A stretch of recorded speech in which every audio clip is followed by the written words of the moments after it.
घर परिवार के कभी हम व्यस्त हैं नौकरी व्यवहार में।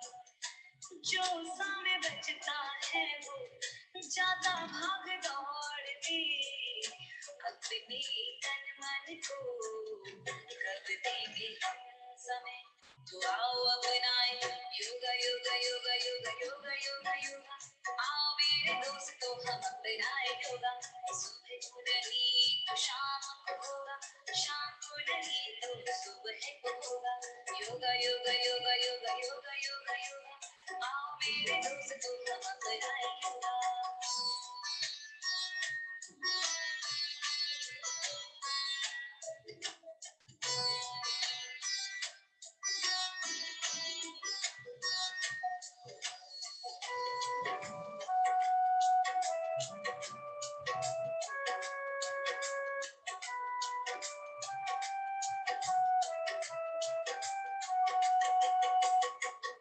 जिसने आसन को जीत लिया है उसने खुद को भी तो जीत लिया है। मन की चंचलता का दमन यह करता लोगों का भी है उपचार करेगा। आओ अपनाए योगा योगा योगा योगा योगा योगा योगा। आओ मेरे दोस्तों हम अपनाए योगा। सुबह को नहीं तो शाम को होगा।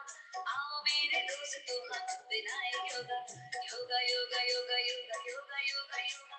आओ मेरे दोस्तों हम अपनाए योगा।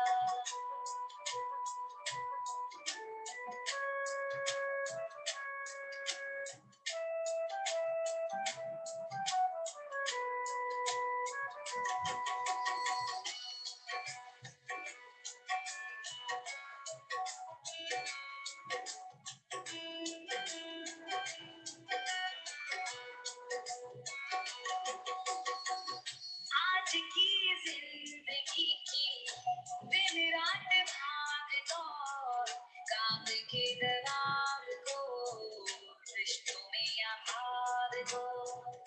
मानसिक तनाव को दूर यह करता आत्मिक शांति भी हमको है देता। आओ अपनाए योगा योगा योगा योगा योगा योगा योगा। आओ मेरे दोस्तों हम अपनाए योगा।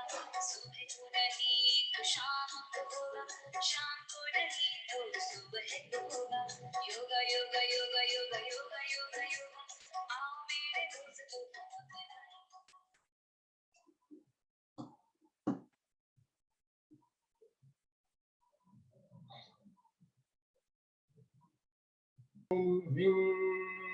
नमो अरहंताय। ओम ह्रीं नमो सिद्धाय। ओम ह्रीं नमो आयर्याय। ओम ह्रीं नमो उवज्झाय। ओम ह्रीं नमो लोवे संवसाहूरम्। ऐसो पंच नमोकारो सब पाव प्रणाशन मंगलाणंच सव्येसिं पढ़मं हवै मंगलम्। पढ़मं हवै मंगलम्। परम आराध्य परम पावन प्रातः स्मरणीय आचार्य श्री महाश्रमण जी के चरणों में सत सत नमन करते हुए हम आज प्रातः का ये विशेष वेबिनार प्रारंभ कर रहे हैं। सभी साधक साधिकाओं को जय जिनेन्द्र। आज हमारा विषय है योग एक प्रभावी उपचार पद्धति। उपचार पद्धति यानी थेरेपी। विश्व में बहुत सारी थेरेपियां प्रचलित है। विश्व में अनेक थेरेपी प्रचलित है, उसमें योग भी एक थेरेपी है, चिकित्सा पद्धति है।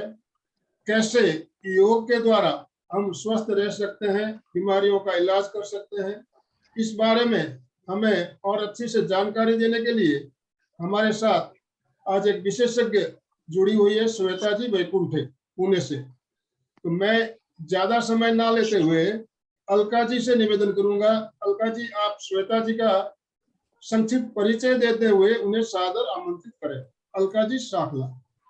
गुड मॉर्निंग के साथ एक बार सब फ्रेश हो जाइए। Yes, we are the best in the world, we are the top in the world, क्योंकि हम योगा से जुड़े हैं, ध्यान कर रहे हैं, तो हम स्वस्थ रहेंगे, मस्त रहेंगे। और इसके लिए रोज एक एक विशेष जानकारी लेके आप अपना ज्ञान बढ़ा रहे हैं और गति प्रगति करते हुए हमारा स्वास्थ्य भी, हम स्वस्थ रहने के लिए अलग अलग रोज टेक्निक्स जान रहे हैं।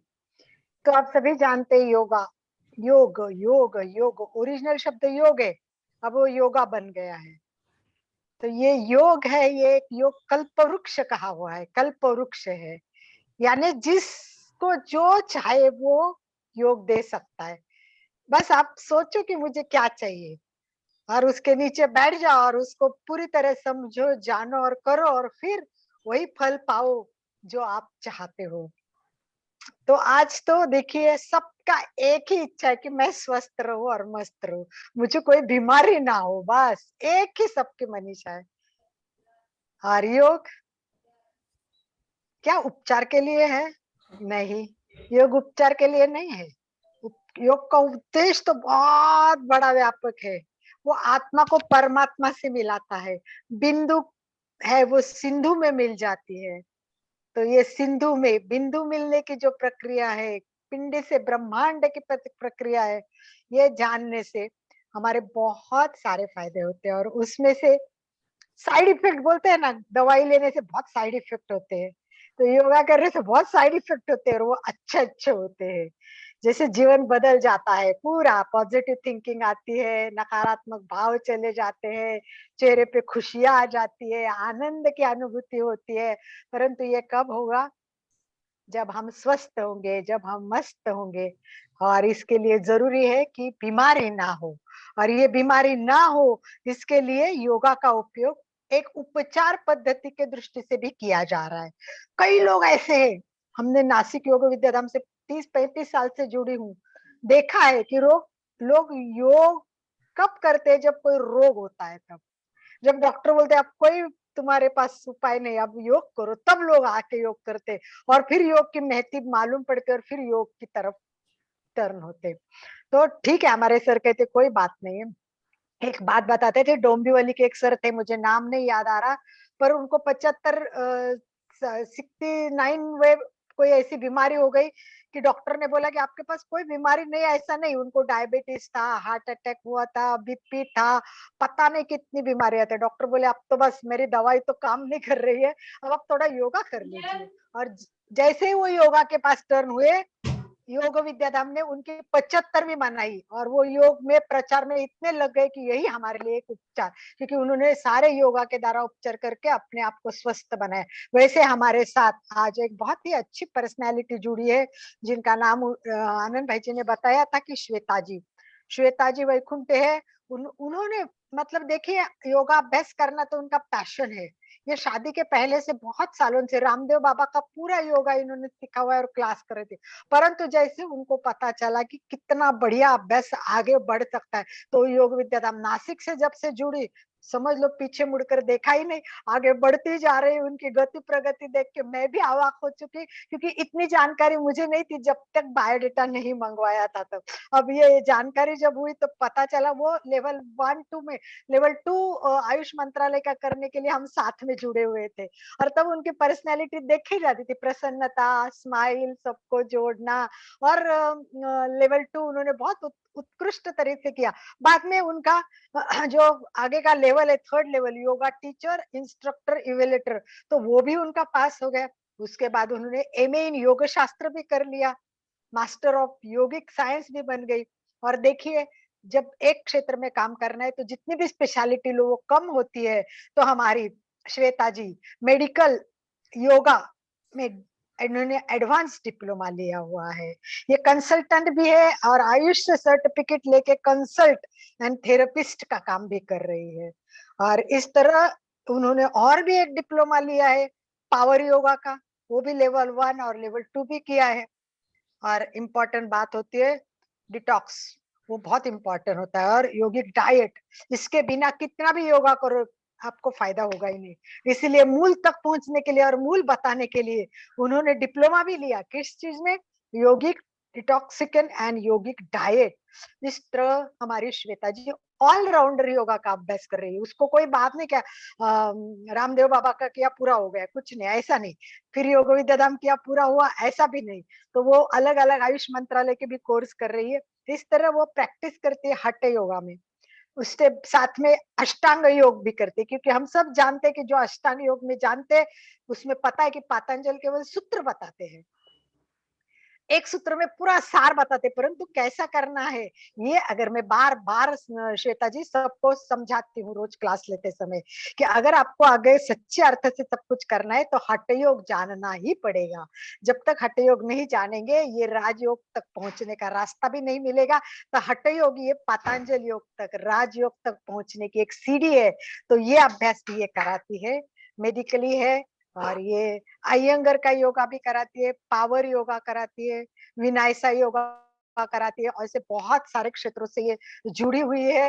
तो आइए हम जानते हैं कि हम किस तरह श्वेता जी के कितना नॉलेज ले सकते हैं। मुझे लगता है एक सेशन से तो कुछ नहीं होगा, हमें श्वेता जी को जानने के लिए अनेक सेशन करने पड़ेंगे, ऐसा मुझे लग रहा है। तो आइए श्वेता जी, आपका सहर्ष स्वागत करते हैं एमपी के केंद्र एंड कल्याणम योग केंद्र की तरफ से। मैं आपको सहर्ष आमंत्रित करती हूँ, स्वागत करती हूँ, सुस्वागतम सुस्वागतम। और ओम अरहम, ओम अरहम, ओम ओम अरहम। अरहम। वेरी हरिओम। देखिए हम हमारे साथ अभी वो ओपन हो रहे, गंगाधर सर भी जुड़े हैं। यस, श्वेता जी भी अपने हाथ जोर जोर से कर, सुचिता जी भी कर रहे हैं, उनको पता है यस करना है जोर जोर से। तो मोस्ट वेलकम मोस्ट वेलकम कीजिए, मोस्ट वेलकम श्वेता जी, मोस्ट वेलकम श्वेता जी। तो हमारी तरफ से आपका सहर्ष स्वागत, मोस्ट वेलकम। यस, धन्यवाद, धन्यवाद अलकाताई, धन्यवाद सर, हरिओम, धन्यवाद एमपी के क्लब। और अलकाताई ने तो थोड़ा बड़ा चढ़ा के मुझे बोल दिया है सब कुछ। Yes Shweta ji, you can start. Yes, चले, हम थोड़ा सा टाइम कम है हमारे पास, तो हम थोड़ा सा जल्दी स्टार्ट कर लेते हैं, डायरेक्ट पॉइंट पे आते हैं। योग, योग एक उपचार पद्धति। यह योग तो सभी को पता है, योग से जुड़े हुए हैं हम। हमारा शरीर, मन और आत्मा पूरी तरह से योग में विलीन होने के लिए ही, मतलब जो जुड़ी है मोक्ष के। हम हमारे ऋषि मुनि क्यों करते थे योग? यह मोक्ष के द्वार की मार्ग है, तो वहां से ये स्टार्ट होता है। योग का उद्देश्य ही है मोक्ष की प्राप्ति, मोक्ष की प्राप्ति है उद्देश्य, मेन उद्देश्य। लेकिन अभी के जो हम आज की जो जनरेशन है, या फिर हम ये कह सकते हैं कि आज की जो हमारी जीवन शैली है, तो उसका आधार हमें योग को, जैसे हमने हमारी जीवन शैली को टर्न आउट किया है, जैसे हमारे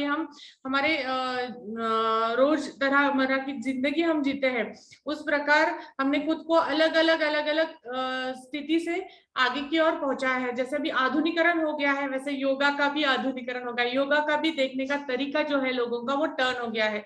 तो योग, जैसे कि अभी आप सभी जानते हैं, जहां फायदा है वहां भी लोग हैं, उनकी वो स्थिति है कि भाई इसमें फायदा दिख रहा है तो चलो ये करें। हम बोलेंगे नहीं आप योग करो, आपको वहां काफी, जब तक हम उसके फायदे ही नहीं दिखाएंगे तब तक आप उससे नहीं जुड़ोगे। तो इसी प्रकार योग अभी एक फायदे के रूप में, और एक ज्यादा फायदे के रूप में उभर के आए हैं पिछले 10 सालों से या 20 सालों से। योग एक उपचार पद्धति के स्वरूप में हम देख रहे हैं। योग उपचार पद्धति है, पहले से ही है, लेकिन उसको थोड़ा सा पॉइंट आउट करके, उसके फायदे दिखा के, उसको अच्छे से प्रेजेंट करके हमने उपचार पद्धति के रूप में योग को ढाला है। और वह उपचार पद्धति कैसी है, अभी हम थोड़ा सा जानेंगे कि स्वास्थ्य और अस्वास्थ्य, कब हम स्वस्थ रहते हैं और कब अस्वस्थ होते हैं। तो अस्वस्थ मतलब क्या है कि शरीर को जब कोई पीड़ा होती है, रक्त का दोष होता है, तो अस्वस्थ की स्थिति होती है। तो अस्वस्थ शरीर को ही स्वस्थ बनाना, यह एक चिकित्सा है। योग भी एक चिकित्सा पद्धति के स्वरूप में ही उभर के आया है।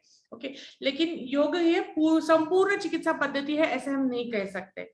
योग मुख्यतः एक जीवन जीने की पद्धति है, लाइफस्टाइल है, उसे जीना है, योग को जीना है। जैसे रोजमर्रा हम खाते हैं, उठते हैं, हमारी दिनचर्या होती है, वैसे भी ये दिनचर्या यौगिक दिनचर्या आपकी रही तो आपको संभव है, आपको वो रोगों को आपके सामने जाना ही नहीं पड़ेगा। आपके रोग कभी उसमें आपके शरीर में उद्भव ही नहीं करेंगे, आएंगे नहीं। यह पद्धति का अगर अवलंब करने मात्र से शरीर अपने सारे रोगों को, मुख्य रोगों को दूर कराता है।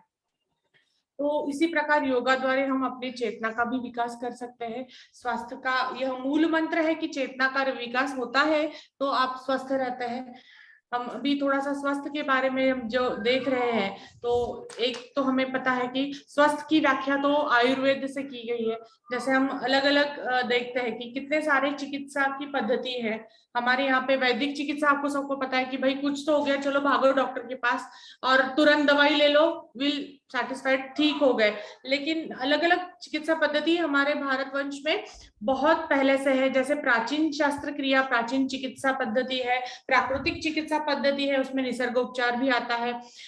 योगा के साथ साथ आयुर्वेद भी आता है। आयुर्वेद, योग और निसर्गोपचार ये तीनों साथों साथ मिलके चलते हैं, क्योंकि आयुर्वेद भी है चिकित्सा पद्धति में आप चिकित्सा की ये ले सकते हो कि परामर्श ले सकते हो कि एग्जैक्ट आपको बीमारी क्या हुई है, कौन सा धातु की तरफ हम उसकी तरफ जाएंगे। हर एक चिकित्सा पद्धति की तरफ सिद्धि है, सिद्धि पद्धति, रेकी है, रेकी से भी आप चिकित्सा करवा सकते हो। एक्यूप्रेशर से आप चिकित्सा आपकी अच्छे से करा सकते हो। उसके बाद चुंबक थेरेपी है, चुंबक थेरेपी के बाद आपके होम्योपैथ, उसके साथ साथ आपको निसर्ग ये प्राकृतिक चिकित्सा पद्धति और यूनानी, यह भी हमारा भारतीय एक चिकित्सा पद्धति के स्वरूप में दिखता है।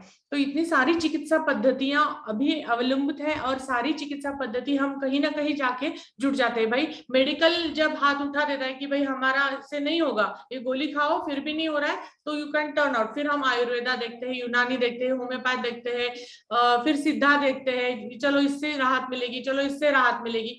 लेकिन बहुत ही कम लोग सब घूम फिर के पहले इंस्टेंट इलाज कर लेते कि भाई इंस्टेंट गोली खाई ठीक हो गए ऐसे।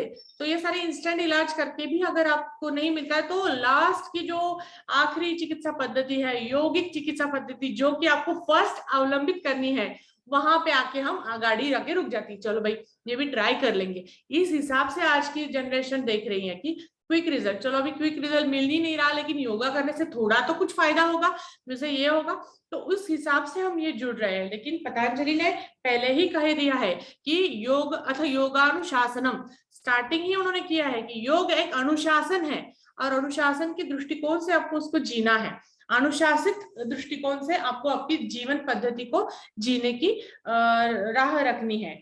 तो इसी प्रकार ये जब डिसीजेस होती है, मतलब आप आपके शरीर को इजी वे में नहीं प्रेजेंट करते हैं, आपको डिस्कम्फर्ट होता है, तो आपकी डिसीजेस उत्पन्न होती है। इसी डिसीजेस को दूर करने के लिए हम योग को एज ए चिकित्सा पद्धति या एज ए थेरेपी हम यहाँ पे प्रेजेंट कर रहे हैं आपके सामने। जिस प्रकार हम बोलते हैं कि डॉक्टर्स बहुत अच्छे होने चाहिए, आपका ध्यान है, आप देखते हो कि हाँ नहीं ये स्पेशलिस्ट है, उसके पास जाके देखते, ये स्पेशलिस्ट है, उसके पास जाके देखते। लेकिन आप ऐसे सोचते हो कि हम रोग के लास्ट स्टेज पे आए हैं, फिर डॉक्टर बोलते कि नहीं आप योग करो। अभी तो सारे डॉक्टर्स पहले ही प्रिस्क्राइब कर देते, जाते तो पूछते आप क्या योगिक व्यायाम करते हो, कुछ आहार लेते हो अच्छे से, क्या खाते हो। ये तो डॉक्टर का पहला प्रिस्क्रिप्शन आपको रहता है, पहला वर्ड रहता है कि भाई आप क्या कर रहे हो, आपकी लाइफस्टाइल क्या है, आप क्या काम करते हो, आप कैसे क्या आपकी खुद को प्रेजेंट करते हो दिन में। तो ये डॉक्टर्स तो सारे पूछते ही हैं। आजकल तो डॉक्टर ही बोल चुके हैं कि भाई पहले आप योग करो फिर बाद में मेरे पास आओ, ये दवाई तो लो ही, वो दवाई तो आपकी मानसिक रूप से लेती है। तो मानसिक रूप मतलब क्या, डिसीज का मतलब कहाँ से उत्पन्न होता है। तो योगा, आयुर्वेद और सारे जो हमारे पुराने ग्रंथ है, चरक संहिता है या हठ योग प्रतिपिका जो बनाई गई है खास करके इन रोगों को दूर करने के लिए, तो उन्होंने क्या कहा है कि आयुर्वेद और सुश्रुत संहिता जो या चरक संहिता है, सुश्रुत संहिता, वो क्या बोलते हैं कि समदोष समाग्निश्च समधातुश्च बलक्रिया प्रसन्न आत्मेन्द्रिय स्वस्थ इति मिधीयते है। मतलब क्या कि जिसके दोष समान है, मतलब दोष मतलब क्या, त्रिदोष, त्रिदोष जो 3 दोष हमारे शरीर में बल है, 3 दोष वात पित्त कफ, अगर वो 3 दोष समान रूप से है तो आप स्वस्थ हो।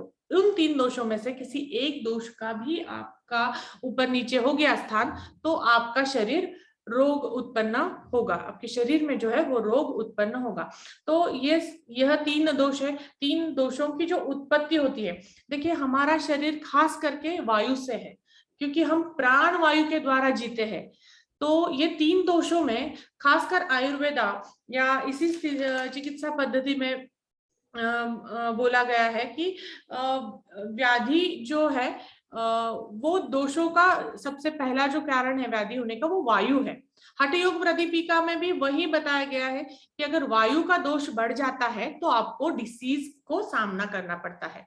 तो यही कारण है कि आपको वायु दोष मतलब आपके प्राण वायु, आपकी सांस लेने की पद्धति गलत है। अगर आप गलत तरीके से सांस ले रहे हो, गलत तरीके से आपका वायु आप ग्रहण कर रहे हो, तो सबसे पहले वायु का आपको कोप होगा और आपको डिसीज में जाना पड़ेगा। वायु कहाँ का स्थान है?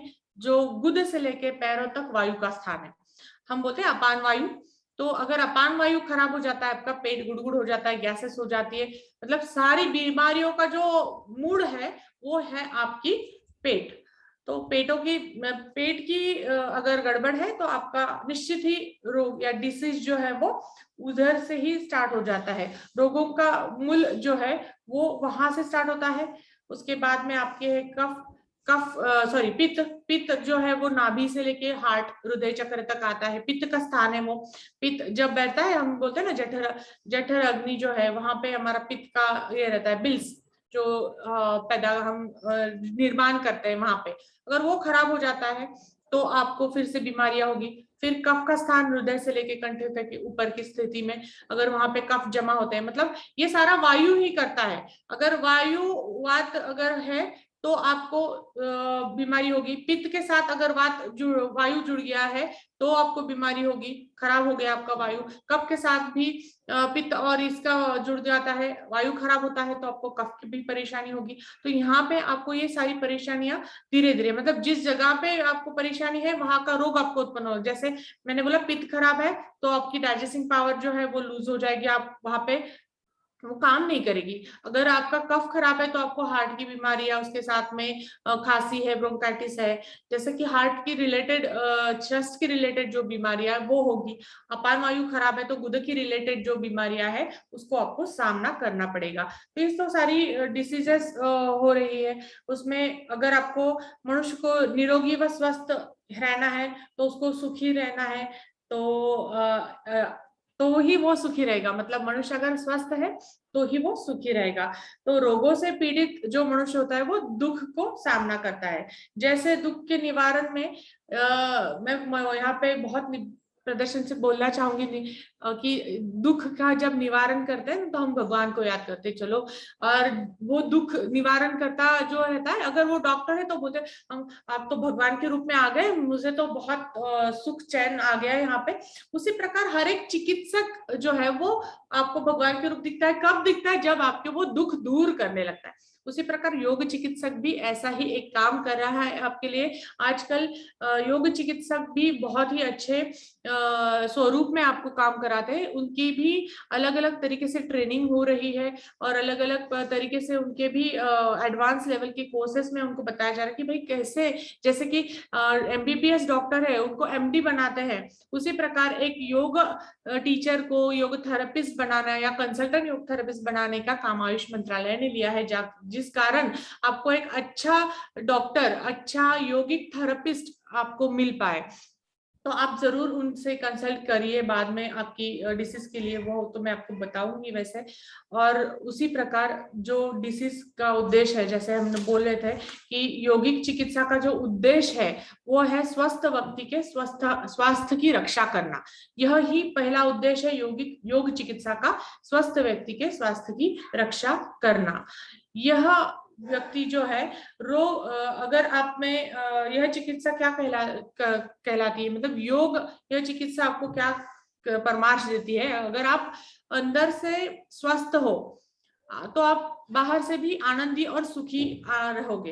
अगर अंदर से आप दुखी हो तो बाहर से भी आपको तकलीफ होगी। मेडिकल टर्म्स में अगर अभी WHO बोलता है कि every disease is partly psychosomatic, but अभी वो भी टर्म्स चेंज हो रहे हैं। उन्होंने अभी कोरोना के बाद का जो बोल रहा है, सब मेडिकल वाले बोले कि नहीं भाई 90% एवरी डिसीजेस आर साइकोसोमेटिक, मतलब जो डिसीज आपको उत्पन्न हो रही है वो मन की आपकी मन के अस्वस्थ रूप की तरह से वो पहले डिसीज आपका हो रहा है। इसीलिए तो पतंजलि ऋषि भी कहते हैं कि आप अष्टांग योग का जब आप धारण करते हो या अभ्यास करते हो तो यम नियम आसन प्राणायाम प्रत्याहार धारणा ध्यान समाधि, यह 8 अंग जो बताए गए उसमें उन्होंने बताया कि भाई रोग हमें यही शिक्षा देता है कि अब तक हम अलग गलत जीवन शैली का विचारधारा में हम जी रहे हैं। जब हमारी जीवन शैली ही गलत है तो वो रोग का उत्पन्न वहां से बिगाड़ जो है वो होता है। मतलब अब जब प्राकृतिक उल्लंघन करते हो किसी चीज का तो आपके अंदर रोग पैदा हो सकते हैं, उसका संतुलन बिगड़ जाता है। वही बोला है कि 3 दोषों में संतुलन बिगड़ गया आपका तो होगा। उसके बाद में आपका अग्नि जो है, मतलब जठर अग्नि जो है वो अगर आप में बिगाड़ लाता है तो आप असंतुलित हो गए।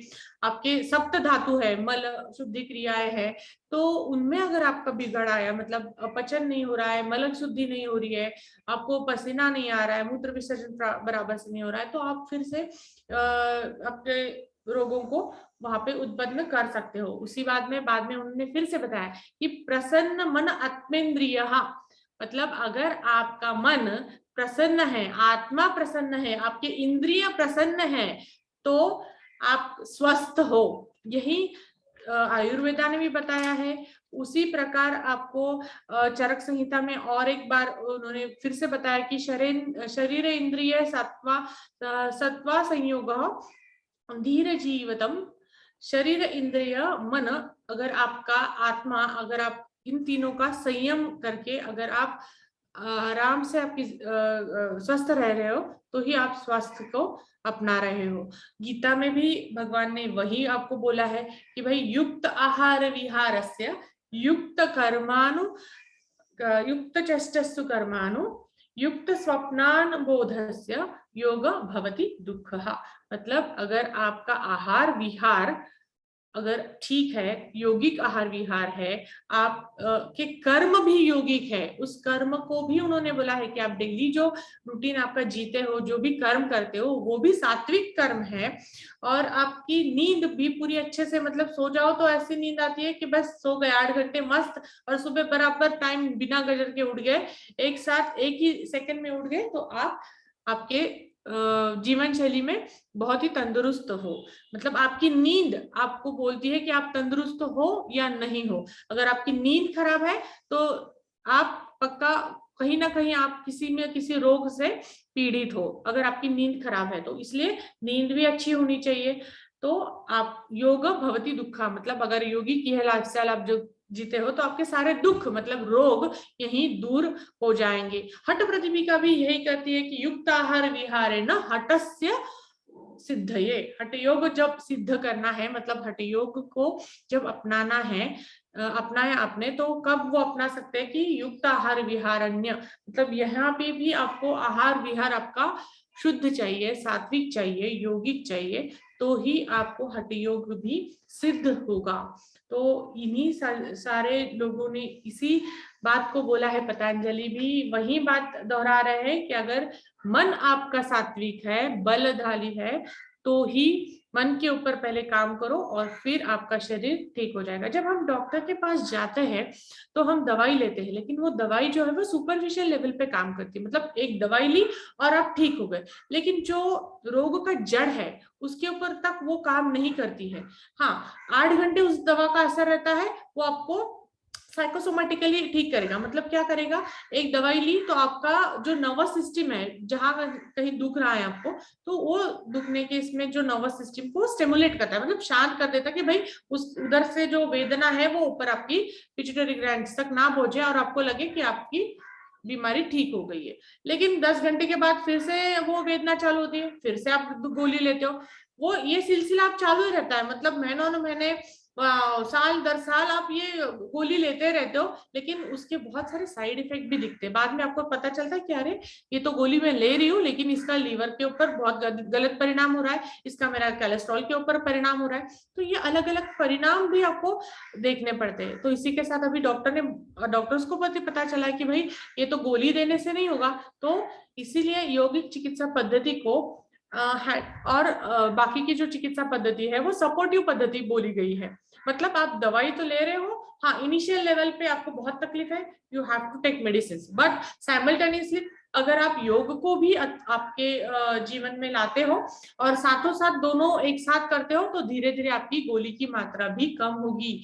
आपका डॉक्टर खुद अचंभे हो जाएगा कि ये तो गोली इनको मैंने सालों साल बोली है लेने के लिए, और ये तो चमत्कार हो गया कि योग से वो गोली पहले कम हो गई। तो 2 दिन अगर आप डेली 2 गोलियां लेते हो तो उसकी प्रमाण 1 गोली के ऊपर आ गई, फिर 1 गोली से आधी गोली हो गई, आधी गोली से डॉक्टर ने बोल दिया कि अब तो कुछ जरूरत ही नहीं है, आप सिर्फ योगा करो और स्वस्थ रहो। लेकिन अगर आपने उल्टा कर लिया कि नहीं भाई योगा अभी ये तो ठीक हो गया, फिर सब बंद कर दिया, गोली भी बंद कर दी, योगा भी बंद कर दिया, तो वो दुगनी गति से बलेगा। तो आपको ये लाइफस्टाइल जीने की चाह रखनी चाहिए और आपको ये मन में ठानना है कि भाई मेरी गोली तो बंद ही होनी है, तो बंद ही होनी है और वो बंद ही रखनी है आपको। तो गोली कभी फ्यूचर में स्टार्ट ही ना हो मेरी फिर से, चाहे वो बीपी की हो, चाहे डायबिटिक्स के लिए हो, चाहे हृदय विकार के लिए हो, या चाहे कोई अन्य कारण की आप ले रहे हो, तो उस गोली को डॉक्टर ने खुद होके प्रशंसा पूर्वक आपको बंद करना चाहिए। यह यौगिक चिकित्सा पद्धति का सबसे बड़ा एक एम है। ओके, तो इस एम को साथ लेके ही हम चलते हैं हर एक रुग्ण की और हर एक आरोग्य साधक की ओर जो चाह रखता है कि हमारी गोलियां बंद हो और हम पूर्णता से सात्विक स्वस्थ जीवन जी सके।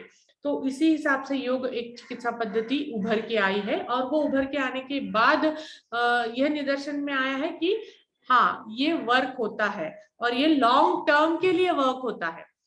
तो इसी कारण अभी इस चिकित्सा पद्धति में आपको काफी सारे उन्होंने ये बताया। तो मन की बात चल रही थी हमारी कि साइकोसोमेटिक डिसीजेस क्या होती है, पतंजलि ने बोला है, पतंजलि ने पहले ही बोल दिया है कि बाबा सब कुछ जो है वो मन के द्वारा हम ये करते हैं। मतलब पतंजलि जब बोलते हैं कि जब शरीर में प्रवाहित होने वाला जो रक्त है अगर वो दूषित हो जाता है तब रोग उत्पन्न होता है। ये हर जगह है, मतलब शरीर में जो रक्त है, जो प्रवाह है, जिस कारण आपका शरीर चल रहा है, जो रक्त आपको बल देता है हर एक चीज को काम करने में, मन में सोचने में, तो अगर वह रक्त ही दूषित हो जाता है तब आपके रोग जो है वो उत्पन्न होते हैं। यह रक्त कहाँ से बनता है, तो फिर से आ गए आहार के ऊपर। तो आहार जो आप लेते हो, मतलब हम जो खाते हैं, जो पीते हैं, जैसे विचार करते हैं, जैसे हमारी संरचना रहती है, वैसे ही रक्त का निर्मित होती है। अगर आप अच्छा सोचोगे बलशाली रक्त का उत्पन्न होगा, अगर आपका सोच थोड़ी सी गड़बड़ है, आपके काम गड़बड़ है, तो आपका रक्त दूषित होगा और दूषित रक्त से ही आपका आरोग्य भी दूषित ही होने वाला है। तो इसी प्रकार आहार के जो दोष है वो दोष हमको निकालने हैं। जैसे हम बोलते हैं ना, पीढ़ी ने पीढ़ी एक रोग आ जाता है, या फिर मेरे दादा या नानी को कुछ बीमारी थी तो वो मुझे आई, तो कैसे आई, वो जेनेटिक आई ना, वो रक्त के द्वारा आई, कुछ जीन्स थे वो कैरी फॉरवर्ड हुए तुम्हारे इसमें। तो कभी कभी क्या होता है कि एक पीढ़ी अच्छी लगती है लेकिन पोते को हो जाता है, तो पोते को होता है या फिर परपोते को भी हो सकता है, बीच में तो 2 पीढ़ियों एकदम अच्छी रही, पर वो दादा की बीमारी परपोते को आती है या फिर पोते को आती है, तो वो कैसे आती है, तो ये थ्रू आउट जीन्स, कभी कभी जो बीच के मतलब मम्मी या पापा के जो जीन्स है या फिर दादा के जीन्स है, तो वो उनको उन बीमारियों को टैकल कर सकते हैं, उनको अच्छे से ये कर सकते हैं। लेकिन पोता जो है वो अभी इस पीढ़ी में आया है तो उसकी अगर क्षमता कम है तो वो कैच कर लेगा, उसके जो भी पर नाना की जो बीमारी है, पर दादा की जो बीमारी है वो उसको आ सकती है, क्योंकि उसकी उतनी स्ट्रेंथ नहीं है। अगर हमने ही अभी योगा द्वारा या योगिक लाइफस्टाइल द्वारा हमारे जो भी जीन्स है उनको सुदृढ़ बनाया, तो हमारी आने वाली नस्ल, आने वाली पीढ़ी जो है उनके पास ये जीन्स नहीं पहुंचाएंगे, हम अच्छे जीन्स पहुंचाएंगे उनके पास। अगर अभी हमने ये स्टार्ट किया तो इसी कारण हमारी जो अगली नस्ल है वो एकदम सुदृढ़ आएगी। तो इसीलिए योग एक उपचार पद्धति के रूप में भी हम देख रहे हैं। तो यह सप्त धातु जो है हमारे, वो अगर त्रिदोष है, उनमें अगर नकारात्मक विचार आ गए, विध्वंसक सोच भी आ गई, तो भी आपका रक्त ये दूषित होने वाला है, शुक्र धातु दूषित होने वाला है, जिससे अगली नस जो आएगी अपनी, तो वो भी दूषित ही पैदा होगी, उनके विचार भी वैसे ही पैदा होंगे। तो इसीलिए तो हम बोलते हैं कि योग में जो पतंजलि ने कहा है कि हमारा मन और चित्त यह एक ही है, और जब हमारा मन या चित्त स्वस्थ है, हमारी वृत्तियां अगर हमारी स्वस्थ है, तो ही हम जो हमारा मोक्ष का द्वार है, कैवल्य की प्राप्ति है, वहां तक पहुंच जाएंगे। तो इसी कारण पतंजलि बीच में बोलते हैं कि भाई यह जो रोग है वो रोगों का संबंध व्याधियों से है। व्याधि कहा है उन्होंने, तो व्याधियों का जो अंतराय बताए, मतलब मोक्ष प्राप्ति या आनंद सुख की प्राप्ति में उन्होंने 9 अंतराय बताए यहाँ पे। व्याधि, स्त्यान, संशय, प्रमाद, आलस्य, अविरति, भ्रांति दर्शन, अलब्ध भूमिकत्व, अनवस्थितत्व, यह जो 9 अंतराय बताए हैं हमारी जो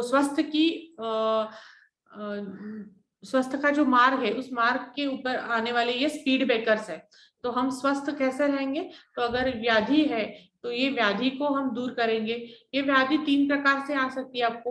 उस प्रकार में आध्यात्मिक व्याधियां रहती है, उस प्रकार में अति भौतिक जो व्याधियां है वो रहेगी, उसी प्रकार अधिदैविक जो हम बोलते हैं कि नहीं ये तो कोप है, भूकंप है, या फिर बहुत अभी बारिश चल रही है, तो यह है अधिदैविक बारिश व्याधि भी हम बोल सकते हैं, जिसके कारण ये महामारी आती है।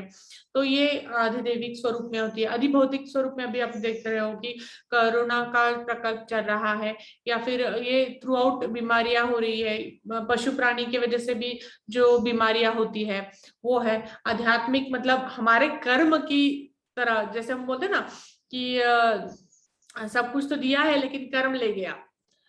हमको भगवान तो सब कुछ दे रहे हैं लेकिन अपने कर्म से ही हमने वो गवा दिया है सारा।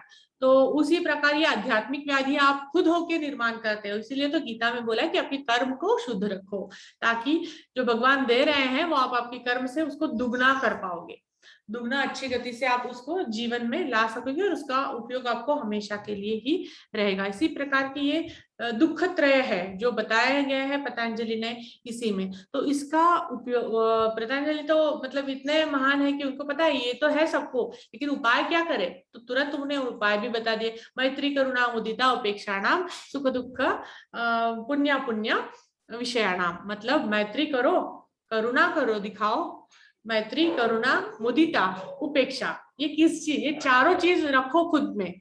मैत्री करो, करुणा दिखाओ, मुदिता दिखाओ, और उपेक्षा भी करो। पर किस चीज की करो वो भी उन्होंने बताया है कि भाई मैत्री है तो सुख की साथ मैत्री करो। सुख जहां जहां सुख है वहां वहां मैत्री दिखाओ। तेरा सुख मेरा सुख यह दिखाओ। ऐसा नहीं है ये सुखी है तो मैं दुखी हो जाऊंगी। यहाँ पे ये बताया कि भाई तुम सुखी हो तो मैं सुखी हूँ। भगवान क्या मुख पे अगर हम एक प्रसन्नता देखते हैं तो सुखी हो जाते हैं। हमारे मुख में अगर प्रसन्नता देखते हैं तो भगवान भी सुखी होता ही होगा ना।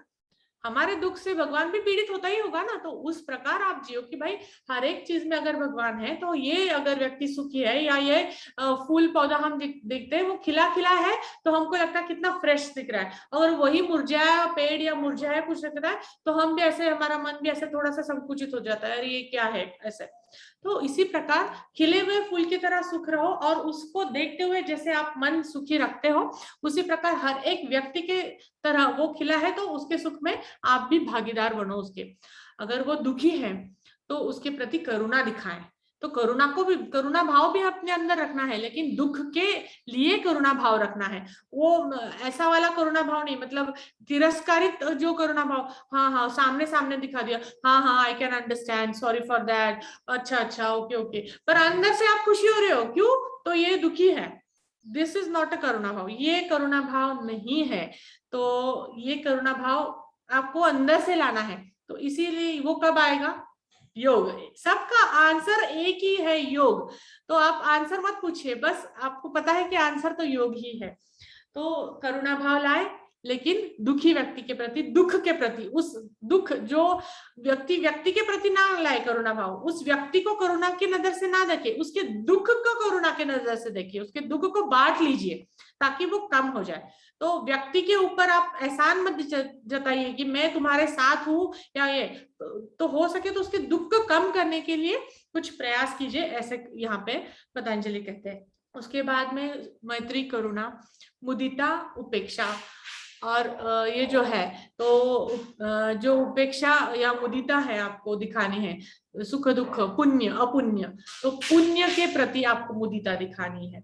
जो पुण्य इस संसार में घट रहा है, जो आपके हाथ से हो रहा है, आपने कुछ चीज दान धर्म दे दी, तो उसके द्वारा मुदिता कीजिए। दान दे दी ना, खत्म, आपकी बात वहीं पे खत्म। आप 10 लोगों को जाके जताइए, मैंने ना उतना किया है, मैंने ना उसके लिए वो दिया था, लेकिन उसको याद ही नहीं है, देखो कैसा है। ये जो है, ये यहाँ पे मुदिता भाव नहीं है। ये आपका, आप जता रहे हो कि आप मुदिता दिखा रहे हो करके, पर ये मुदिता भाव नहीं है। तो उसी के हिसाब से आपको चलना है। और अपुण्य, अपुण्य मतलब जो अगर दुष्ट कर्म कोई व्यक्ति कर रहा है, दूषित कर्म कर रहा है, तो उसकी उपेक्षा बराबर कीजिए, उसको जताइए कि भाई तुम, तो भले तुम्हारी सोच ठीक हो, तुम ये ठीक कर रहे हो, पर अभी तुम्हारी जो परिस्थितियां हैं उस वजह से आप ये अगर कुछ काम कर रहे हो, वो दूषित काम कर रहे हो, अपुण्य का काम कर रहे हो, तो उसके प्रति आप थोड़ा बहुत उपेक्षा कर सकते हो। भले आप आपकी मतलब इच्छा जो है वो अच्छी होनी चाहिए उसके प्रति। ऐसा नहीं कि कोई अगर काम करना तो चलो करने दो ना, आपने को क्या करना है, कर रहा है ना वो, उसके भोग वो जानेगा। मैं तो, मुझे पता है क्या भोग भोगने वाला है, वो दिख रहा है मुझे सामने कि भाई सामने खड्डा है और फिर भी वो फुल स्पीड से जा रहा है, तो मैं क्यों, वो जाएगा खड्डे में ही गिरेगा, समझने दो उसको, जब गिरेगा तो पता चलेगा। तो ये जो चीज है उसको हम थोड़ा सा ले ले कि भाई ठीक है, उसको बता दे, जता दे, उसकी जो भी है वो क्रिया को हम संभाल सकते हैं। भले वो बाद में करे ना करे, ना समझे, तो वो वहां तक जाएगा, लेकिन समझाने के बाद तो हमारी है कि बाबा ये अपुण्य का काम है, या फिर ये गलत राह है जो आपने चुनी है। और वो राह हम बताते वक्त भी, जताते वक्त भी हमारा मन जो है वो थोड़ा सा साफ होना चाहिए, ताकि ऐसा नहीं है दृष्टि भाव से हम कुछ कर पाए। इसलिए तो मैत्री, करुणा, मुदिता, उपेक्षाणाम, सुख दुख, पुण्य अपुण्य विषयाणाम। तो यह जो है आप ध्यान में रखें जब आप योग का अभ्यास कर रहे हो, योगिक लाइफस्टाइल आप अगर जी रहे हो, तो उसे भी यह ध्यान में रखें। तो सबसे बाद में यह हठ प्रदीपिका का ग्रंथ, अभी थोड़ा सा हम थेरेपी की जाएंगे कि योग देख लिया, मन स्वस्थ है तो आप स्वस्थ ही रहोगे। और सबसे सुपरफिशियल लेवल पे जो काम करता है वो योग है, क्योंकि हमने देखा कि दवाइयां ऊपर ऊपर ही काम करती है, लेकिन मन जो है वो अंदर तक जाके काम करता है। मतलब योग जो है वो मन के अंदर तक जाके काम करता है, और वो रोगों को जड़ से निकालने का काम करता है। भले ही धीरे धीरे करता है, लेकिन वो आपके रोगों को पूरी तरह से जड़ से उखाड़ेगा। ना कि सुपरफिशियल की दवाई खा ली और रुक गए, हो गया, फिर से खाई, रुक गए, हो गया, नहीं, वो धीरे धीरे जाके अंतर मन तक आपको क्लीन करता है, आपके विचारों को क्लीन करता है, आपके रक्त को क्लीन करता है। मतलब इतना अंतर शुक्र धातु तक आपके सारे उसमें क्लीन हो जाते हैं। इसलिए रोग एक उपचार पद्धति बहुत ही जरूरी है किसी अच्छे उपचारक द्वारा करना। वही जो हमने देखा कि भाई व्याधि पैदा कैसे होती है, क्लेश के स्वरूप में वो दिखती है। मतलब व्याधि आ गई तो क्लेश आ जाता है, किसी व्याधि मतलब चिड़चिड़ हो जाता है, बहुत क्लेश आ जाती है, सारे लोगों के ऊपर बस चिल्लाते रहते हैं, तुझे समझ में नहीं आता, मुझे दुख हो रहा है, मुझे दर्द हो रहा है, इतनी मैं पीड़ा में हूँ और तुझे क्या समझ लग रहा है, ये अपने तुझे क्या अपनी पड़ी है, ये हम ऐसे चिल्लाते रहते हैं। तो यहाँ पे यह मैत्री, करुणा, मुदिता आपको ध्यान में देनी है। तो यह व्याधि को और इस दुख को निवारण करने के लिए हठ प्रदीपिका में जो ग्रंथ है वो बताया गया है कि भाई हमारे पास सब कुछ है। ये आ गई पतंजलि ने ये सब कुछ बताया, लेकिन हठ प्रदीपिका में बताया कि वो उसको कैसे अप्लाई करे, उसको कैसे बनाए, कैसे करे। तो अगर एक योगी व्यक्ति है, एक योगी और एक रोगी व्यक्ति है, तो अगर रोगी व्यक्ति हठ प्रदीपिका में उन्होंने क्या बताया है उसके लिए कि भाई रोग को दूर करना है तो वहां पे प्राण का संचार करो। देखिए रोग कहाँ से हमने स्टार्ट किया था, वात से। वात ये है, वात का स्वरूप अगर कम ज्यादा होता है, वात का स्वरूप बिगड़ जाता है तो रोग उत्पन्न होते हैं। हमने त्रिदोष में देखा था वात पित्त कफ। उसी का प्रकार हठ योगा में भी बोला गया है कि अगर आपको आपके मतलब यहाँ पे क्या है कि जो तरीके से आप रोग उत्पन्न करते हो उसी तरीके को आपको चलाना है रोगों को क्षम करने के लिए। वात से रोग उत्पन्न हुआ है तो वात से, वायु से ही रोगों को हम ठीक कर पाएंगे। ओके, तो हठ प्रदीपिका ने वही बोला है कि भाई आपका जो रोग उत्पन्न हुआ है वो वायु से हुआ है, तो हम वायु से ही उसके ऊपर काम करेंगे। तो वो कैसे काम होगा, तो प्राणायाम के द्वारा काम होगा। तो प्राणायाम जो बताया गया है हठ प्रदीपिका में, मैं थोड़ा सा एक यहाँ पे उदाहरण के तौर पे देना चाहती हूँ कि योग चिकित्सक जो है वो कैसे काम करते हैं। तो हम स्टार्ट वायु से किए थे, तो वायु का ही उदाहरण दे देती हूँ आपको। प्राणायाम तो सभी करते हो, अलकाताई तो बहुत माहिर है। और प्राणायाम के करने चलते आपको सभी को पता है कि पूरक करते हैं मतलब सांस अंदर लेते हैं, रेचक करते हैं मतलब सांस को बाहर छोड़ते हैं, और उसी को कुंभक के द्वारा रोक के रखते हैं अपनी क्षमता अनुसार बीच में। तो ये बाह्य कुंभक होता है, आंतरिक कुंभक होता है। पतंजलि ने वो भी बोल के रखा है कि भाई बाह्य कुंभक है, अंतर कुंभक है, 4 प्रकार के कुंभक है। चलो लगा लो चतुर्थ कुंभक करके। चतुर्थ कुंभक तो आखिरी में आता है, चौथी स्टेज, कि जो अपने आप लग जाता है। जैसे कपालभाति करके बैठ जाते हो तो अपने आप कुंभक लगता है। मतलब इतनी वो कपालभाति करने के बाद इतना सुंदर लगता है कि ऐसा लगता है कि ना सांस ले ना सांस छोड़े, बस भाई ब्रह्मांड दिख जाओ। बहुत सुंदर, बहुत ही सुंदर वो अनुभूति आती है आपको। तो वो अनुभूति मतलब आपका चतुर्थ कुंभक हो गया। तो यहाँ पे अंतर और बाह्य कुंभक है। तो हठ प्रदीपिका द्वारा उन्होंने क्या बोला है कि भाई आपको अगर रोग है तो आप जो चिकित्सा परामर्शक है उनके निदर्शन के द्वारा जाओ, और निदर्शन में आप वह अभ्यास करो। हठ प्रदीपिका तो हमेशा बताती है कि हर एक योग का जो अभ्यास है वो आपके गुरु के साथ, गुरु के मार्गदर्शन के द्वारा करो। फिर चाहे वो गुरु आपका कोई भी हो, आप जिसे मानते हो, वो एक चिकित्सक हो, वो एक कोई योगा का सिखाने वाला, जैसे अभी आप अलकताई है, सर है, आपके हमारे गुरुजी है, तो उनके परामर्श के द्वारा ही करो, क्योंकि आपको रोग उत्पन्न हुए हैं। तो मेरा यही विनती है कि अगर आप रोग से पीड़ित हो तो आपके गुरु का परामर्श लेके, गुरु के आज्ञा अनुसार उसके साथ जाओ, या फिर कोई चिकित्सक के द्वारा आप उसका ये करो। कोई योग थेरेपिस्ट है तो उनके सहायता से ही उसको अभ्यास करो। यह पहले हठ प्रदीपिका में बोला ही गया है। तो हम उसका अभ्यास कैसे करेंगे, तो मैं यहाँ पे चिकित्सक के द्वारा आई हूँ तो इसलिए मैं आपको बता सकती हूँ कि हम क्या कर सकते हैं उसके लिए। फर्स्ट स्टेज, ओके, तो फर्स्ट स्टेज में हम क्या कर सकते हैं कि प्राणायाम द्वारा कैसे हल करना है। तो आंखें बंद करनी है, धीरे से पूरक करना है, मतलब सांसों को लेना है, और फिर आराम से कुंभक, यथाशक्ति कुंभक करना है। पर बस कुंभक के वक्त क्या करना है, विचारों को क्षम करना है। और जहां कहीं आपको पीड़ा है, मतलब मुझे हृदय का कोई ये है, तो हृदय रोगी के लिए तो हम तो कुंभक आपको बोलते नहीं करना है। तो लेकिन यहाँ पे फिर हृदय के विकार है तो आपको सिर्फ पूरक और रेचक में कैसे अलग अलग पद्धति से करना है वो हम यहाँ पे आपको सिखाते हैं थेरेपी में। तो उस प्रकार से आपको धीरे धीरे आपके मेंटल पावर को जलाना है। इसी प्रकार अभी अब सीधी व्याधि ले लेंगे, पेट में कफ और कब्ज है, तो कब्ज के व्याधि को रोकना है तो हम पूरक लेंगे, कुंभक करेंगे, और कुंभक करते वक्त उस रोगों की व्याधि को सोचेंगे, देखेंगे कि भाई ये क्यों है, मुझे मेरा क्या यहाँ पे ये हो रहा है। तो वो कुंभक के द्वारा 2 मिनट उस पेट की आंतों के ऊपर, आपके मणिपुर स्वादिष्ठान चक्र के ऊपर ध्यान लगाइए और सोचिए कि ये रोग मेरा दूर हो जा रहा है और ये रोग क्यों उत्पन्न हुआ, तो उसी को हम क्षम करेंगे। ये कुंभक में होगा। फिर रेचक में ऐसा सोचेंगे, भाई ये तो रोग मैंने अभी पूरी तरह से बाहर ही छोड़ दिया, बस मेरे शरीर से बाहर निकल रहा है। तो ये सोच से भी आपको आपका जो मन है वो आप स्ट्रॉन्ग कर सकते हो।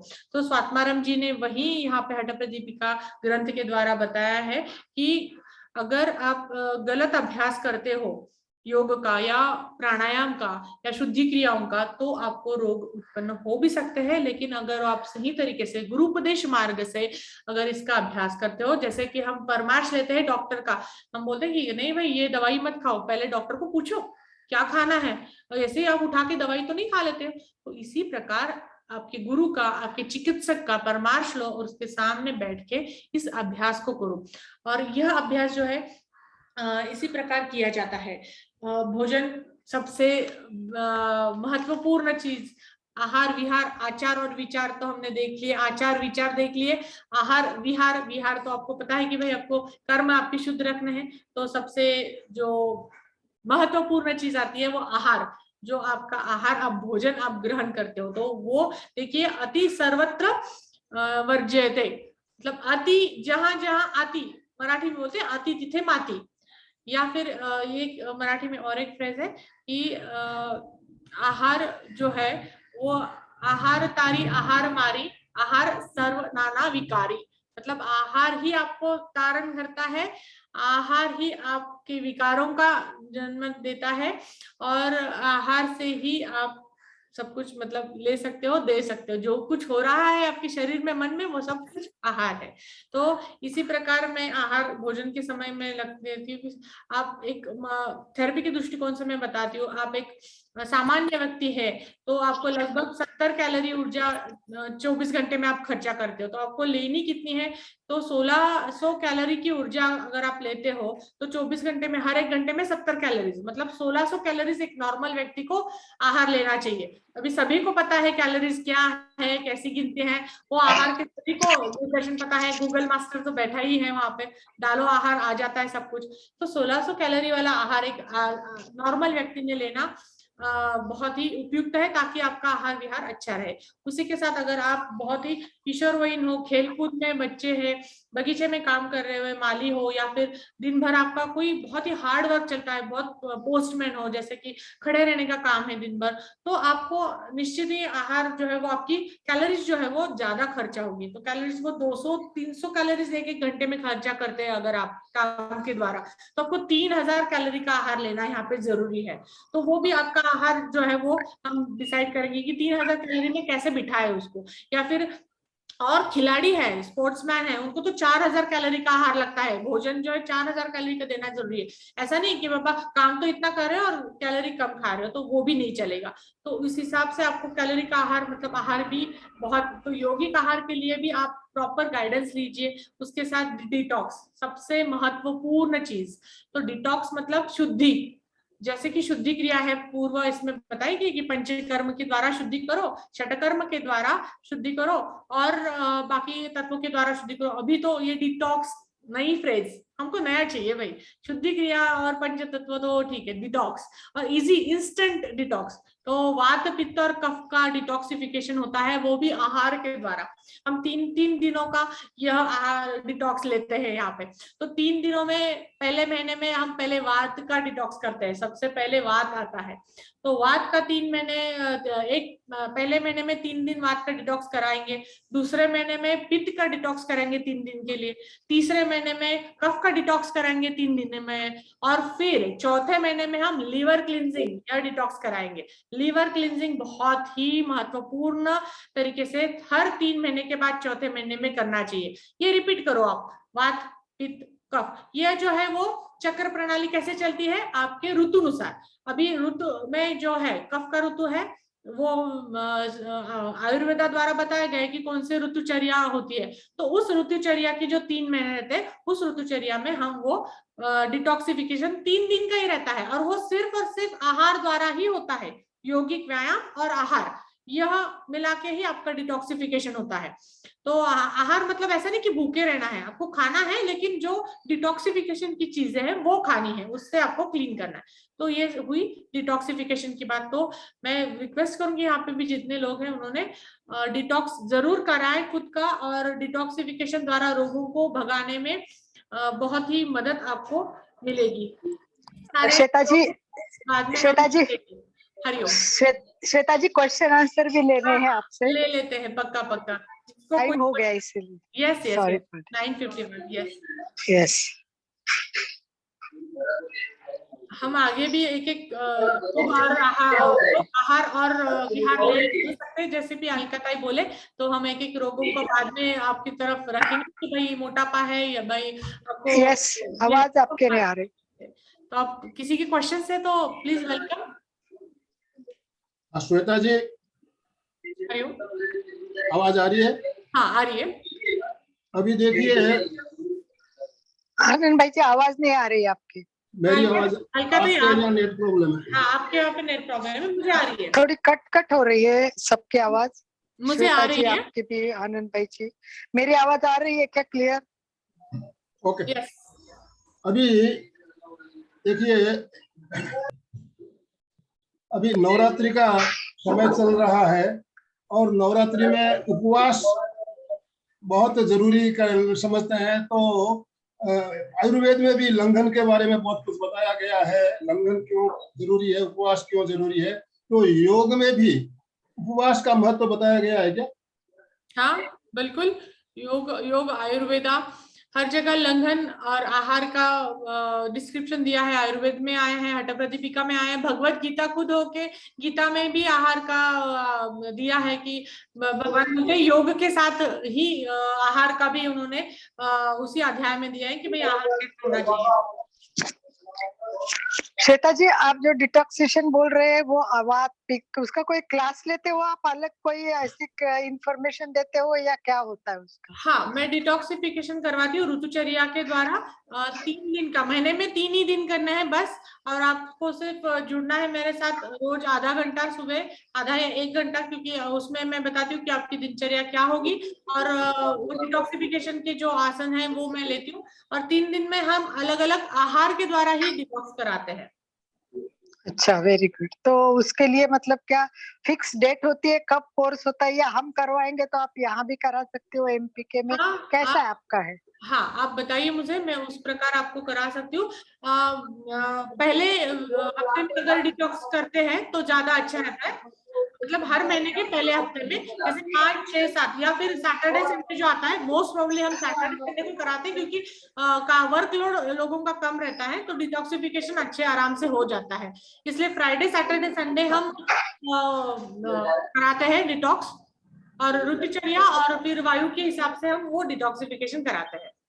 वेरी गुड बात है, क्योंकि मुझे लगता है जैसे आपने बताया वो भी और हम भी पढ़ रहे हैं, उससे डिटॉक्सिफिकेशन बहुत जरूरी होता है। बहुत ही इम्पोर्टेंट, उसके क्लीनिंग से ही कई प्रॉब्लम सॉल्व हो जाएंगे। हर एक इसी बताया, शुद्धि क्रिया, पंचकर्म, यह डिटॉक्सिफिकेशन ही है। लेकिन यह पंचकर्म भी डिटॉक्सिफिकेशन करना चाहिए। वमन या शंकु प्रक्षालन साल में एक बार तो डिटॉक्सिफिकेशन पूरे बॉडी का होना चाहिए। अगर डिटॉक्सिफिकेशन होता है तो आपको मन के साथ सारी शुद्धि हो जाती है, तो मन, अंतर्मन से लेके बाह्य शरीर तक डिटॉक्स हो जाता है। चलो, और किसी को कुछ भी पूछना है तो पूछ सकते हैं।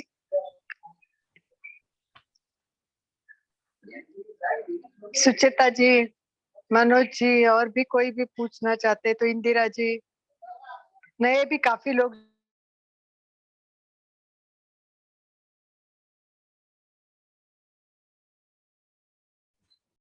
हाँ, अनम्यूट करके पूछिए आप। जय जिनेंद्र। जय जिनेंद्र। जय जिनेंद्र, बहुत अच्छा बताया आपने, बहुत अच्छा सेशन। मैं भी वो डिटॉक्स के बारे में पूछने वाली थी, लेकिन अलका जी ने तो पूछ लिया। उसका करना है हमारे क्लास में आके करना, तो सभी को फायदा जरूर हो जाएगा, क्योंकि मुझे एसिडिटी का बहुत प्रॉब्लम है, तो सॉल्व नहीं हो रहा है अभी। और प्राण वायु के बारे में जो आपने बताया, अलका जी ने तो बहुत अच्छी तरह से, तो हमारा मंगलवार को रहता ही है, अलका जी बहुत अच्छी तरह से समझाते हैं प्राण वायु के बारे में, वो तो हमारी क्लास चालू ही है। और बाकी आपने जो बहुत अच्छी तरह से समझाया सब, बहुत बहुत अच्छा लगा, बहुत बहुत धन्यवाद। इतना और ही एक detox कहना का है जरूर- लास्ट में आपको सबको कि भाई आप जैसे डॉक्टर स्पेशलिस्ट के लिए ढूंढते हो रोगों के लिए, तो वैसे ही चिकित्सक के द्वारा ही अगर रोगों के लिए आप देख रहे हो चिकित्सा, तो चिकित्सक के योग चिकित्सक के द्वारा ही वो चिकित्सा करे, ताकि आपको अच्छे से उसका रिजल्ट अच्छे से मिल पाए, क्योंकि चिकित्सा थोड़ी अलग है। मुझे लगता है कि जो हम ढूंढते हैं डॉक्टर, अच्छा शायद योग का डॉक्टर हमें मिल गया ऐसे लग रहा है। बहुत अच्छा। ये सुचिता जी भी पूना की है और अच्छा, रेगुलर 6:30 बजे की क्लास में परमानेंट हमारी रेगुलर मेंबर है और बहुत ध्यान से सुनते, नोट्स अच्छा। निकालती है, पूरा नोट्स हाँ, मैंने निकाल के देखा उन्होंने पूरा हर एक चीज में बोली थी और लिख रहे थे वो। बहुत बहुत बहुत ही सिंसियर है, हाँ। बहुत अच्छे है वो, बहुत बढ़िया। धन्यवाद धन्यवाद। नासिक से ही जुड़ी है सरला जी। सरला जी की बेटी भी डॉक्टर है और वो भी रेगुलर जुड़ते हैं। सरला जी आप भी बात कीजिए। इंदिरा जी बॉम्बे से है, वो भी रोज जुड़ती है। तो आप लोग भी अपने फीडबैक तो दे सकते हैं अगर प्रश्न नहीं हो तो। इतना अच्छा प्रोग्राम किया है तो हमें फीडबैक भी देने चाहिए। तो मैं निवेदन करूंगी सब हमारे रोज के संगीता जी, सुनील भैया अपने और सरला जी, ये तो हमारे रेगुलर मेंबर है, तो ये भी अपने सुचिता जैसे बात रख सकते हैं, क्या अच्छा लगा, क्या आगे होना चाहिए। हम एक एक बीमारी के लिए भी श्वेता जी को बुलाएंगे और एक एक बीमारी का एक क्लास में पूरा जानकारी लेके फिर उससे आसन क्या कुछ प्रयोग भी करवाएंगे, तो मुझे लगता है बहुत अच्छा रहेगा। तो हम उनको नेक्स्ट टाइम एक आधी बीमारी हम सब लोगों के चर्चा करके एक अच्छी बीमारी के लिए उनको वो सारे बीमारी बीमारियों पे अच्छी नहीं इलाज रहती है। पर उसका इलाज करना जरूरी है। सबको बीमारी अच्छी नहीं, पर इसके लिए तो आपको बुलाएंगे तो सबको बहुत फायदा होगा ना। हाँ, पक्का पक्का आप कभी वो भी जो बुलाइए, मैं वो आपके लिए फिर वो से जो उपस्थित बीमारी हूँ। अच्छी नहीं उसको आप परिवर्तन करके हाँ, अच्छी बना सकते नहीं हैं, वही अपना वो इलाज बीमारी जो करके। बुरी है उसको हम अच्छी बनाएंगे, इतना जरूर है। यस सही यस सही। यस, ये that's the great thing. Yes,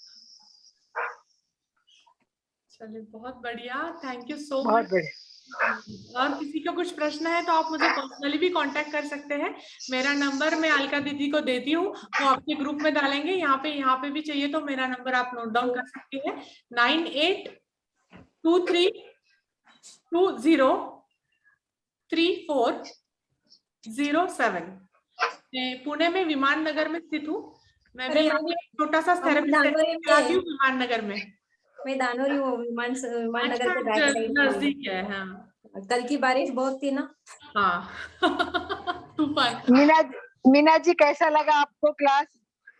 अपने आप अनम्यूट करके बात कीजिए। सुनील भैया बात कीजिए, कैसा लगा? बहुत सुंदर इंफॉर्मेशन दी है। जी बहुत ही Yes. अच्छा प्रोग्राम किया है इन्होंने, दीदी ने, और बहुत ही अच्छा अपने जो एक एक चुन चुन के आप लोग लेके आते हैं अलका जी, रियली जो बहुत ही अच्छा ग्रुप एक बनाया है आपने। और मन स्वस्थ है, तन स्वस्थ है, विचार स्वस्थ है, तो फिर चाहिए क्या? ये 3 चीज पे कंसंट्रेट हो गया तो बहुत कुछ हो गया। बहुत ही अच्छा लगा। It is a beautiful session, lovely session. धन्यवाद। होप इससे आपको चलिए, कुछ मिले। कोई प्रॉब्लम है नेट में आज, मुझे लग रहा है आपके नेट कोई में बात प्रॉब्लम है नहीं है। थोड़ी सी, कोई बात बहुत धन्यवाद के साथ आनंद भाई जी। नहीं। मीना ताई आप बोल रहे थे कुछ, हरिओम। हाँ श्वेता जी, बहुत सुंदर आपने मतलब एक्सप्लेन किया है सब कुछ। बिकॉज इसके ऊपर अमल ही करना बाकी है हम लोगों का, वो पक्का आप करवाइए हमें। पक्का पक्का। ठीक है, thank you very much. Alka दीदी तो है ही, और अलका दीदी के साथ हम पक्का जुड़ेंगे और आपको सहयोग पूरी तरह से देने श्वेता का। जी, हाँ जी, खाली थेरेपी प्रैक्टिकल भी लेना है हमें। थ्योरी क्लास से काम होने वाला नहीं है जब तक हम प्रैक्टिकल नहीं करवाएंगे।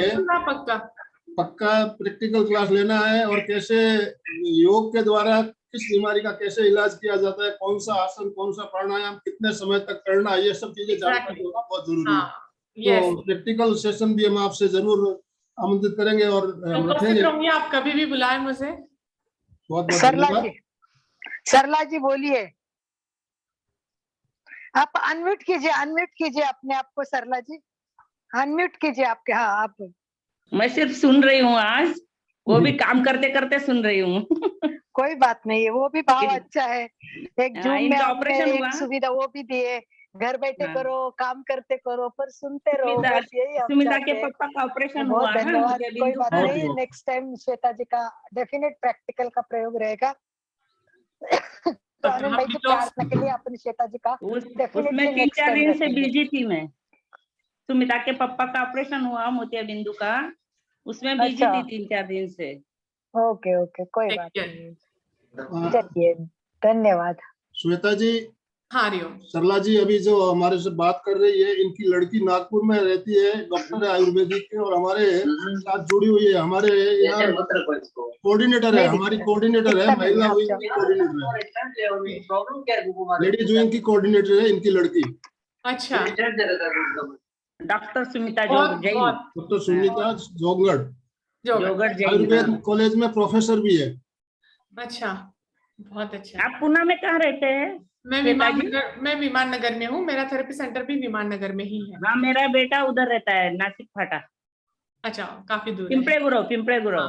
ठीक, अभी हम समापन की ओर चले गए, समय हमारा संपूर्ण चलेगा, हो गया already। हाँ ठीक है। दोनों हाथ जोड़ते हुए सीधे बैठिए, मेरुदंड सीधा, गर्दन बिल्कुल सीधी रहे। मैं हमेशा कहता हूँ मेरुदंड सीधा रखना बहुत ही जरूरी है। रीढ़ की हड्डी हमारी सीधी रहेगी तो व्याधि, आधी व्याधियां तो हमारी ऐसे ही चली जाएगी। रीढ़ की हड्डी सीधी रख के बैठे, मेरे साथ साथ बोले, मैं चैतन्यमय हूँ, मैं चैतन्यमय हूँ, मैं आनंदमय हूँ, मैं आनंदमय हूँ, मैं शक्तिमय हूँ, मैं शक्तिमय हूँ। मेरे भीतर अनंत चैतन्य का, अनंत चैतन्य का, अनंत आनंद का, अनंत आनंद का, अनंत शक्ति का अनंत शक्ति का सागर लहरा रहा है। सागर लहरा रहा है। इसका साक्षात्कार करना ही इसका साक्षात्कार करना ही मेरे जीवन का परम लक्ष्य है, परम लक्ष्य है। मंगल भावना। हमारा आज का दिन मंगलमय हो, आनंदमय हो, शांतिमय हो। इन्हीं शुभ भावनाओं के साथ ओम शांति शांति शांति। कृतज्ञोस्मि, हम सब गुरुदेव के आभारी हैं। कृतज्ञोस्मि, हम सब गुरुदेव के आभारी हैं। कृतज्ञोस्मि, हम सब गुरुदेव के आभारी हैं। सर आपके और अलका जी के भी बहुत बहुत आभारी है एमटी श्वेता क्लास जी, के। आपका बहुत बहुत धन्यवाद। आपने अपना अमूल्य समय में से टाइम निकालकर हमारा इतना शानदार मार्गदर्शन किया, इसके लिए एमपी के फिटनेस क्लासेस और कल्याणम योग केंद्र की तरफ से आपका बहुत बहुत धन्यवाद, बहुत बहुत आभार। जो भी भाई बहन हमारे साथ जुड़े हैं, सबका बहुत बहुत धन्यवाद, बहुत बहुत आभार। यहाँ पे मैं भी आपको सभी को धन्यवाद कहना चाहूंगी। मुझे यहाँ पे आपको बोलने के लिए एक चांस दिया है, उसके लिए सभी को धन्यवाद। और मुझे सुना आप सभी ने पेशेंस रखे, उसी के लिए तो बहुत बहुत सभी के मनपूर्वक धन्यवाद। आपको और सुनना चाहेंगे अभी, ज्यादा और सुनना चाहेंगे अभी और तो कुछ बहुत कुछ है बताने के लिए, पर हमारे पास टाइम कम था, इसलिए लिमिटेशंस में मैंने सिर्फ आपको उसके फायदे बताए हैं, क्योंकि लोग आए। उसकी थोड़ी बहुत कुछ ऐसी भी चीजें कि ये है तो वो बाद में बताएंगे आपको धीरे धीरे। अट्रैक्शन निर्माण किया, ट्रेलर दिखाया, पिक्चर तो अभी देखना बाकी है। हाँ, जस्ट ये ट्रेलर है, पूरी पिक्चर, और पिक्चर 3 घंटे की नहीं है, काफी घंटे की पिक्चर है वो, तो में देखना पड़ेगा। यस यस, श्योरली, पक्का पक्का। धन्यवाद। ओम आराम, ओम आराम, ओम आराम।